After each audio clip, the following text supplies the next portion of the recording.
जय हिंद। गवर्नमेंट ने जो एक्शन लिया है नेशनल रिक्रूटमेंट एजेंसी, अब ये क्या होगा और कौन सा अब आपसे टेस्ट लिया जाएगा जॉब से पहले, जिसे हम लोग कॉमन एलिजिबिलिटी टेस्ट सीईटी कहेंगे। समझिए ध्यान से।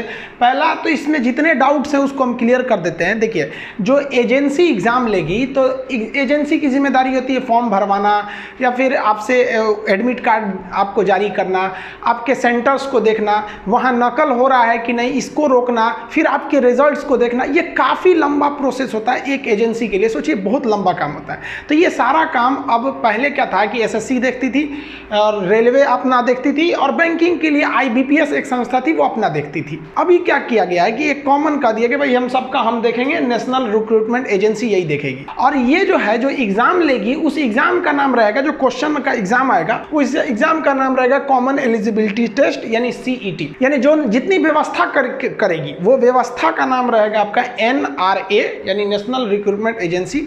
और जो आप एग्जाम देने जाएंगे उस एग्जाम को कहेंगे सीईटी। अभी आप एग्जाम देने जाते थे तो क्या कहते थे, रेलवे का जा रहे हैं, एनटीपीसी का देने। कहाँ भाई? IBPS, PO, clerk, SSC. अब नहीं, सीजीएल, एलडीसी। अब आप कहाँ जा रहे हैं? सीईटी का एग्जाम देने। तो समझते हैं कि क्या ये अच्छा है या इसमें क्या अच्छाइयाँ या क्या कमियाँ हो सकती हैं और इसमें क्या सुधार किया जाना चाहिए। आपके मन में जो डाउट्स हैं उस सबको पॉइंट टू पॉइंट लिख दिए हैं। देखिए, सबसे पहले कि ये लागू कब से होगा, तो 2020 से लागू नहीं होगा। तो कुछ लोग कह रहे हैं 2020 से लागू नहीं है। भाई तो अब 2020 में बचा क्या? जनवरी, फरवरी, मार्च, लॉकडाउन, दिसंबर खत्म है क्या ये 2020 में? तो 2021 में ये लागू होगा। किस किस चीज़ों पे लागू होगा? तो ये एसएससी, बैंक और रेलवे पे लागू होगा। प्राइवेट चीज़ों पे ये लागू नहीं होगा। स्टेट गवर्नमेंट के जो एग्जाम है उस पर कोई फर्क आने वाला नहीं है, लेकिन गवर्नमेंट कह रही है कि स्टेट गवर्नमेंट भी इसे फॉलो करेगी। तो आप समझिए, धीरे धीरे सब समझ जाएंगे क्या खेल है इसका। जो एग्जाम लिया जा रहा है वो कहा जा रहा है कि भाई साहब हम इसका साल में 2 बार एग्जाम लेंगे और ये साल में जो 2 बार एग्जाम लिया जाएगा और इस एग्जाम को पास करने वाला यह समझा जाएगा कि जितने भी एग्जाम्स थे जो रेलवे के थे, एसएससी के थे, आईबीपीएस के थे, यानी जो बैंकिंग के थे, उसका उसने पीटी क्वालिफाई कर लिया। तो ये जो सीईटी एग्जाम है ये केवल आपको इस बात का सर्टिफिकेट देता है कि आपने पीटी एग्जाम पास कर लिया। रेलवे मेंस लेगा, एसएससी भी मेंस लेगी, बैंकिंग भी लेगी, आपको कोई चेंजिंग नहीं आया है। बस इतना समझिए कि जो आप अलग अलग जगह जाके आप एग्जाम देते थे, आप उसके प्री को अब आप केवल सीईटी का एग्जाम दे दीजिएगा, कॉमन एलिजिबिलिटी टेस्ट, तो आपके पास हो जाएगा एक सर्टिफिकेट। समझ में गया? अब आप वो समझिए कि आप प्री क्वालिफाई कर लिए। अच्छा बात यह है कि आप केवल सीईटी का प्री पास करेंगे, आपको समझ जाएगा कि आप एसएससी का भी प्री क्वालिफाई कर लिए, रेलवे का भी और पीओ मतलब बैंकिंग का भी पास कर लिए। इसका जो एग्जाम के क्वेश्चन आएंगे वो ऑब्जेक्टिव टाइप क्वेश्चन रहेंगे। ऑब्जेक्टिव टाइप जितने क्वेश्चन है वो सारे के सारे ऑनलाइन लिए जाएंगे। और इस बार अच्छी बात यह की गई है कि जो इसमें 1000 के लगभग सेंटर दिए गए हैं, यानी हर डिस्ट्रिक्ट में एक सेंटर रहेगा। लेकिन इसमें एक संदेहास्पद ये है कि अभी एसएससी पे बड़ा धांधली चल रहा था, उसी व्यक्ति का उसी डिस्ट्रिक्ट में दे दीजिएगा तो थोड़ा धांधली की संभावना हल्का सा बढ़ जाती है। लेकिन इसका मतलब ये नहीं कि आप एक डिस्ट्रिक्ट का दूसरे डिस्ट्रिक्ट में भेज सकते हैं, दिक्कत नहीं है। लेकिन यहाँ तो ये होता था कि जो बिहार के लड़कों को उठा के गुजरात वाले को आसाम भेज दीजिए, तो उससे थोड़ा सा निजात मिलेगा। ये अच्छाई है इसकी। और एक बात और, जो पहले हिंदी और इंग्लिश में पेपर हुआ करते थे, अब संविधान की 8वीं अनुसूची में 22 भाषाएं हैं। कश्मीरी, सिंधी, पंजाबी, हिंदी, बंगाली, आसामी, उड़िया, गुजराती, मराठी, कन्नड़, तेलुगु, तमिल, मलयालम, उर्दू, संस्कृत, नेपाली, मणिपुरी, कोंकणी, बोडो, डोगरी, मैथिली, संथाली, इतने 22 भाषा है। वीडियो को धीमा करके गिन लीजिएगा, ये आपका काम है। बाकी क्लास में हम 22 भाषा याद करा दिए हैं। इन 22 भाषा में से 12 भाषाओं में एग्जाम लिए जाएंगे आपके, तो ये भी एक अच्छी बात है, कई भाषा मिलेगी। जो इसमें नंबर आपका जो स्कोर मिलेगा ना इस एग्जाम को पास करने के लिए, वो स्कोर जो है आपका मान लिया जाएगा कि वही स्कोर आपका कट ऑफ के लिए हो जाएगा। जैसे मान लिया कि किसी ने सीईटी का एग्जाम दिया और उसका स्कोर आया 100 में 60 नंबर, तो आप ये समझ जाइए कि 100 में आप प्री में 60 नंबर पाए हैं। अब मान के चलिए कि बैंकिंग ने कहा कि भैया जिसका 80 नंबर है सीईटी के एग्जाम में आप आ जाओ। आप कितना स्कोर किए हैं? 60 नंबर। आप चुपचाप देखिए, आपके पास है सीईटी, पास किए हैं, 60 नंबर है, नहीं जाएंगे आप। रेलवे कहा कि भाई साहब 70 नंबर वाला आ जाओ, तभी नहीं जाइएगा। और मान के चलिए एसएससी ने कहा कि भैया 55 नंबर वाले आ जाओ, आप चले जाएंगे वहां पर। तो ये जो स्कोर है, ये स्कोर आप मैच कीजिएगा कि जो फॉर्म आ रहा है वो उसका कट ऑफ क्या है, तो उसी तरह से आपके लिए ये स्कोर का काम करेगा। अब मान के चलिए कि किसी लड़के ने 60 नंबर स्कोर कर लिया, अब उसका तो जो भी 60 नंबर से ऊपर कट ऑफ वाले मांगेंगे तो उसमें तो वो बेचारा जा ही नहीं पाएगा। तो इसका जो स्कोर कार्ड है उसकी वैलिडिटी कितनी साल है? 3 साल है। तो 3 साल तक वो 60-60 नंबर लेके घूमते रहेगा, तो उसको बेचारा तक आधी नौकरी ऐसी खत्म हो जाएगी उसके लिए, तो एलिजिबल ही नहीं हो पाएगा नंबर कम होने की वजह से। इसलिए कहा गया है कि भाई आपके पास चांसेज अनलिमिटेड है, आप अपने एज लिमिट में जितनी बार चाहें आप सीईटी का एग्जाम दे दीजिए। तो मान लीजिए कि उसका जो स्कोर था 60 नंबर, वो अगली बार फिर बैठ जाएगा।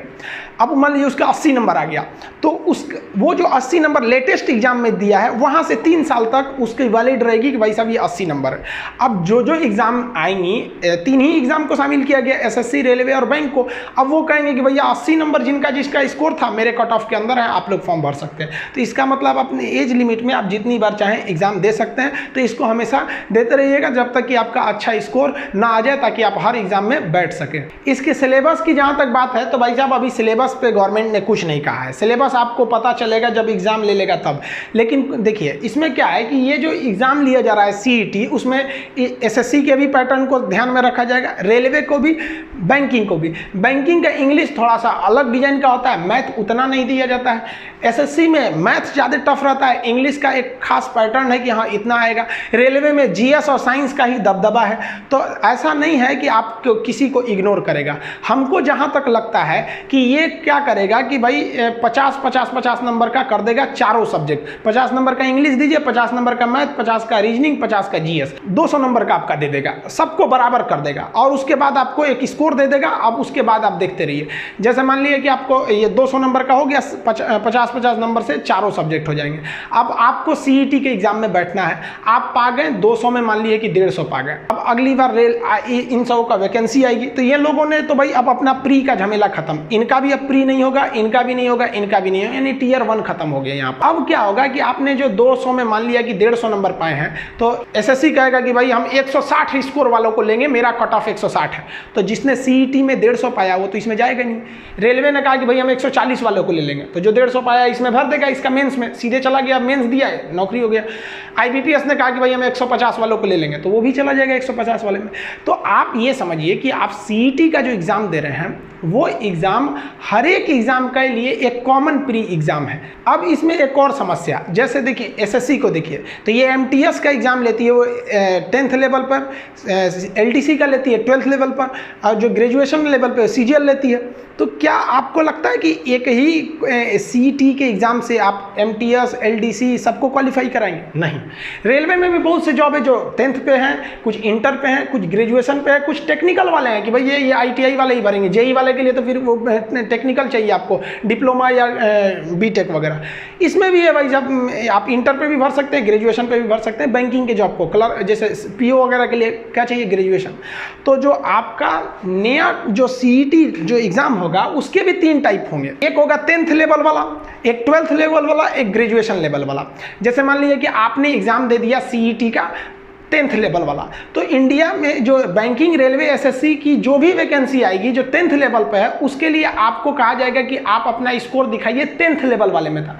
मान लीजिए कि आपने 10th लेवल वाला सीईटी का एग्जाम दिया है बट 12th लेवल वाला नहीं दिया है, तो आप भूल जाइए कि आप एलडीसी वाला में जाएंगे। आप एमटीएस का प्री क्वालिफाई हैं, एलडीसी के लिए नहीं है। मान लीजिए कि आपने ग्रेजुएशन वाला दे दिया, तो आप सीजीएल के लिए क्वालिफाई हैं या फिर पीओ वगैरह के लिए क्वालिफाई हैं। अब आपके मन में एक डाउट आता होगा कि सर अगर हमने सीजीएल जो ग्रेजुएट लेवल का सीईटी का एग्जाम होगा, जो कॉमन एलिजिबिलिटी टेस्ट होगा, उसको दे दिए, तो हम तो 12th लेवल वाले के लिए एलिजिबल, एक तरह से आपके मन में आता होगा 10th वाले के लिए एलिजिबल हो गए। ऐसा नहीं है।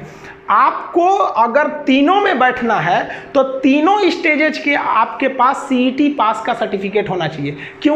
क्योंकि अगर मान लीजिए कि आप एमटीएस का फॉर्म भर दिए, ठीक है, और एलडीसी का भी भर दिए जो 12th लेवल पर होता है, सीजीएल भी भर दिए जो ग्रेजुएशन लेवल पे होता है।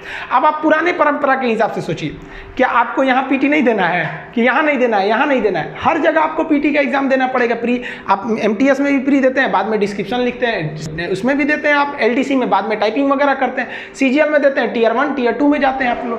तो अगर आप चाहते हैं कि हम हर लेवल के एग्जाम में बैठें इन तीनों के, तो हर लेवल के सीईटी को पास करना जरूरी है।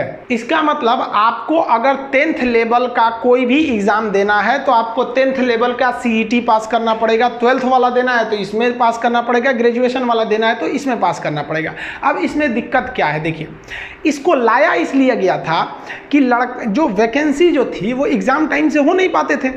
तो क्या था कि जो लड़का रेलवे में पीटी में बैठता था वही चला जाता था, कभी रेलवे वाला तो बैंकिंग में बहुत कम जाता था, तो जो रेलवे में बैठता था वो एसएससी के भी पीटी में देता था, तो भीड़ लग जाती थी कि रेलवे में भी जाता था वही लड़का एसएससी इसमें भी जाता था।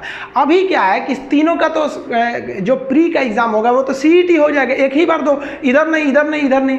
अब क्या है कि अब मेंस में जाना पड़ेगा, डायरेक्ट इसके पास मेंस में, डायरेक्ट इसके बाद, तो इनको जो है एक छांटा हुआ लड़का मिलेगा कि सीईटी में भी बहुत लड़कों को छांट दिया जाएगा, हटो भाई साहब तुम सीईटी में, तुम पीटी के लायक नहीं हो। उसके बाद दे दिया जाएगा सीईटी के बाद अब एसएससी को कहा जाएगा कि आपको जिस तरह का लड़का चाहिए, जिस तरह का सिलेबस बनाना है आप बनाइए, इसके सिलेबस में कोई चेंजिंग नहीं हुआ है, ये भी अपने मेंस के सिलेबस में कोई चेंजिंग नहीं करेगा, ये भी अपने मेंस के सिलेबस में कोई चेंजिंग नहीं करेगा। 6-6 महीने पे इसको एग्जाम लिया जाएगा। अब आप जरा सोचिए 6-6 महीने पर आप एग्जाम लेके लड़के को इस लेवल का सर्टिफिकेट दे देंगे कि आप एलिजिबल हैं मेंस के एग्जाम देने के लिए, इन तीनों में किसी का मेंस का एग्जाम दे दीजिए।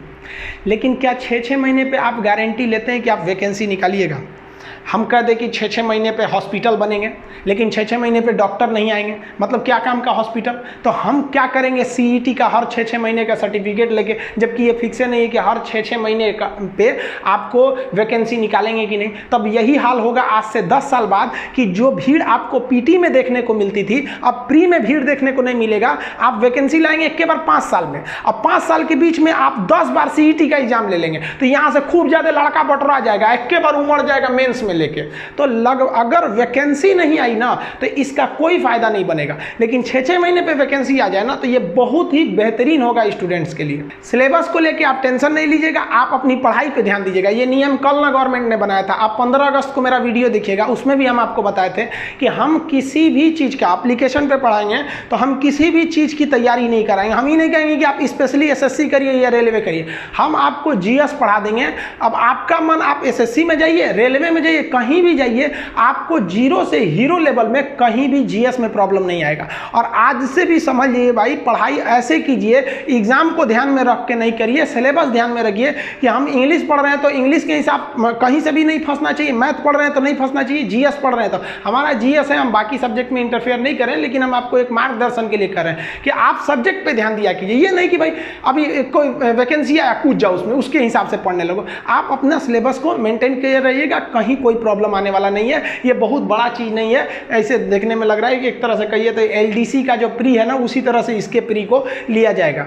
देखिए इसी एग्जाम को लेके एक और घमासान है, यूजीसी जो सोई रहती थी वो ये ध्यान नहीं देती थी कि कौन यूनिवर्सिटी 3 साल में सर्टिफिकेट दे रही है, कोई 5-5 साल में ग्रेजुएशन का सर्टिफिकेट देती थी। नींद से जगी है यूजीसी इस कोरोना में, करिए कि सितंबर तक आप एग्जाम कंडक्ट कराइए हर एक यूनिवर्सिटी। अब एक बात बताइए, सितंबर तक एग्जाम कंडक्ट कराएगा कोरोना के बीच में, अब वहाँ जब कोरोना होगा तो फिर क्या होगा, स्टूडेंट को यूनिवर्सिटी से ले जाएंगे, अपने घर में दे देंगे। और इधर सितंबर में एग्जाम डिक्लेयर कर दिया गया जेई इंजीनियरिंग का और नीट जो मेडिकल का एग्जाम था, ये दोनों एग्जाम को मिलाकर लगभग 25 लाख लड़के एग्जाम देने जाएंगे। सुप्रीम कोर्ट कह रहा है कि कोई दिक्कत नहीं है, नॉर्म्स फॉलो कीजिएगा, मास्क लगाइएगा, सैनिटाइजर लगेगा। आप जरा बाजार में घूम के देखिए तो कितना लोग मास्क लगाएं, कितना सैनिटाइजर लगाएं, और गवर्नमेंट में भी इसमें नहीं ले रही है। या अब एक बात बताइए कि गवर्नमेंट जो थी, जब हमारे यहाँ 10,000 20,000 कोरोना था तो लॉकडाउन करो, मार के पुलिस धज्जी उड़ा देती थी, हम लोग ताली बजाए थे, थाली बजाए थे, दीपक जलाए थे, अच्छी बात थी, हम सब समर्थन किए थे, उसका विरोध नहीं किए थे।